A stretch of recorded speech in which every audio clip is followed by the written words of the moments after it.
Assalamualaikum and a very good day to everyone. Today we would like to present about risk assessment using HIRA with a case study on the methanol plant explosion that happened in Johor in 2006. This presentation is part of subject NDJ20002 Quality Management, Industrial Safety and Ethics. It is presented by me, Muhammad Aisyah Ashraf, and together with my friend Muhammad Amir Ifran and Muhammad Amar. Alright, so let's begin our presentation. Now I will explain the introduction. Risk assessment is a process to identify hazard, check the level of risk and find the right control to protect workers and the workplace.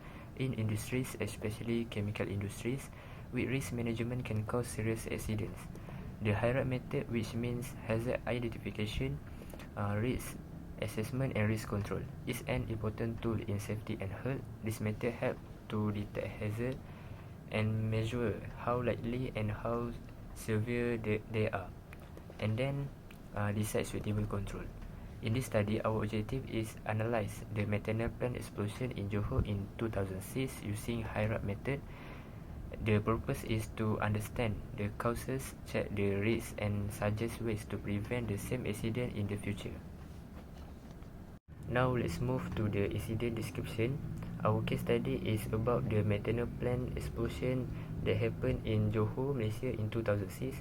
The plant was in the Pasir Gudang industrial area and it was used for producing and handling methanol, which is a very flammable and toxic chemical. During maintenance work, welding was done near a storage tank that was leaking methanol gas.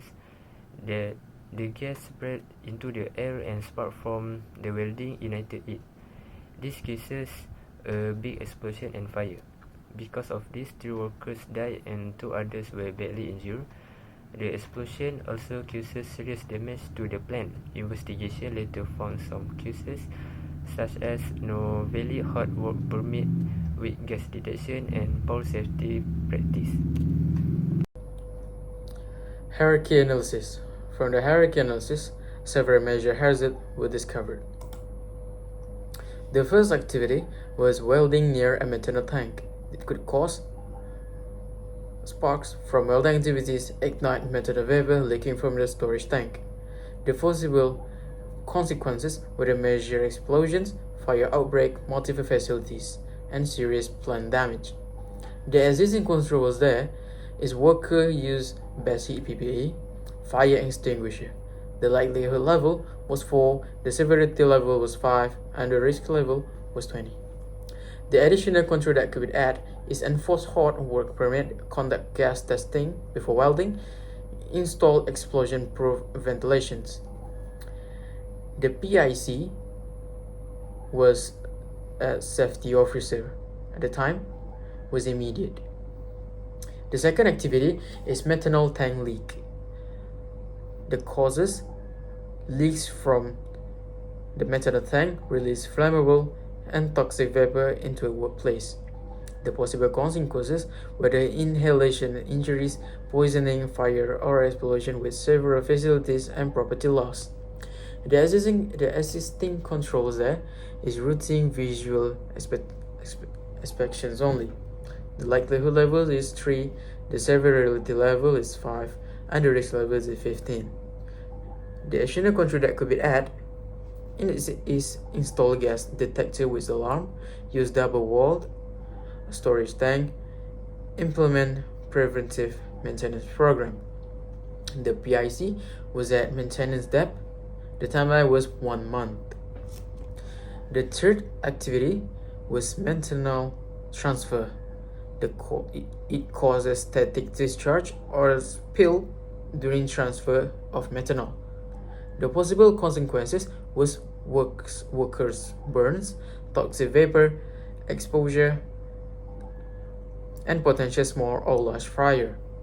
The existing control was workers provided with basic PPE. The likelihood level was 3, the severity level was 4, and the risk level is 12.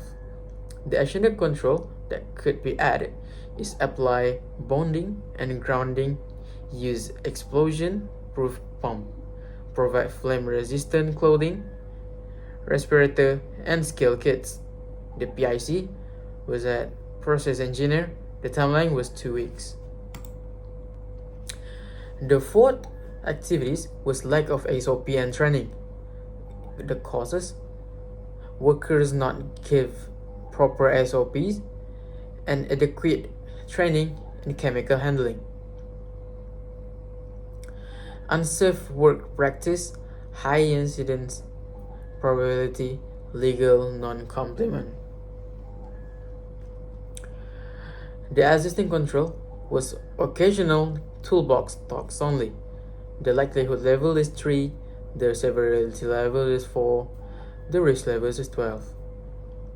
The additional control that could be added is develop formal SOP for methanol handling and hot work, provide regular safety training, induction session for constructor. The PIC was HSA manager. The timeline was 2 weeks. The last activity was equipment maintenance. It caused corroded pipelines and worn fitting caused leaks during operations. The possibility consequences was a methanol leak, fire hazard, operational downtime, financial loss. The existing control was maintenance done after failures only. The likelihood level was 3, the severity level was 4, the risk level is 12.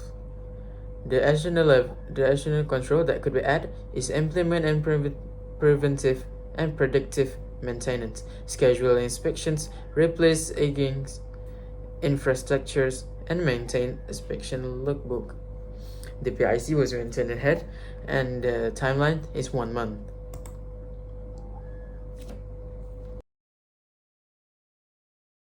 Findings and recommendations. To prevent similar incidents in the future, several control measures are recommended. Engineering controls: install fixed gas detection systems, explosion-proof ventilation, double-wall tanks, and automatic foam fire suppression. Administrative controls: enforce a strict permit-to-work system, create and implement detailed SOPs, conduct frequent safety audits, and ensure preventive maintenance instead of reactive maintenance. Personal protective equipment (PPE). Workers should wear flame-resistant clothing, safety boots, chemical gloves, and respirator when handling methanol or performing hot work. Emergency preparedness. Establish an emergency response team (ERT). Carry out regular fire and evacuation drills. Provide clear signage and escape routes, and ensure all workers know emergency procedures. For the conclusion, the methanol explosion in Johor shows how a single weakness in safety management can result in fatalities, injuries, and serious financial losses. The high-risk analysis revealed that multiple hazards were not controlled, which directly led to the tragedy.